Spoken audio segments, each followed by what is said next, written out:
So at this moment, na-prepare ko na yung cups and yung pearl dun sa kanyang paglalagyan. And nalagyan ko na din ng design yung paligid ng cup, and maglalagay na tayo ng mixture natin, guys. So let's go.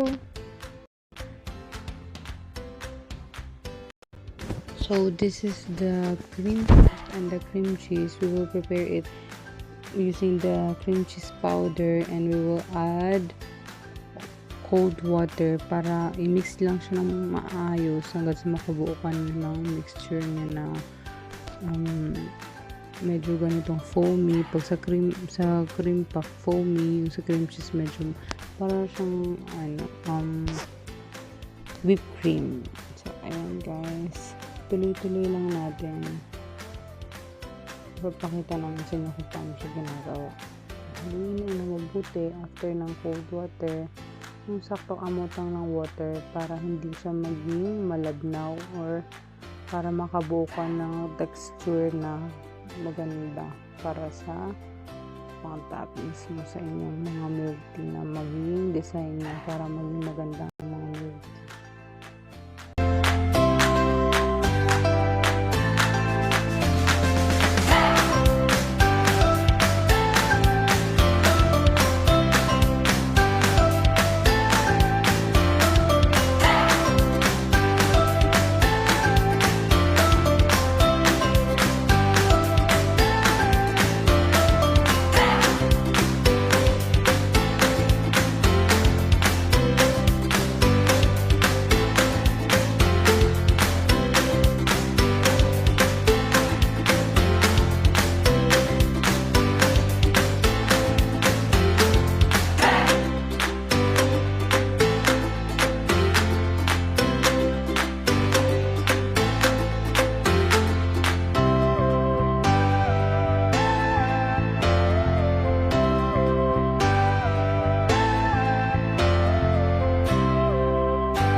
And to add flavor na din sa ating mga milk tea. So ayan, guys, ito na yung finished product namin, guys.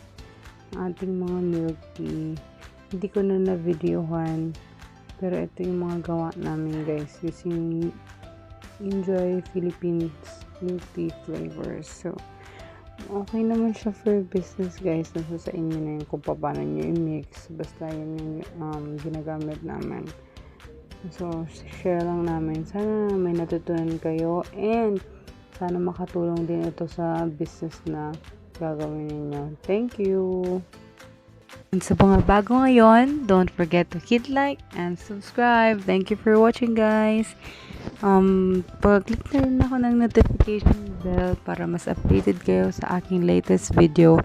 Litre Vlogs is all about pet care, for parents, business, and travel vlogs. Bye. Thank you. See you again.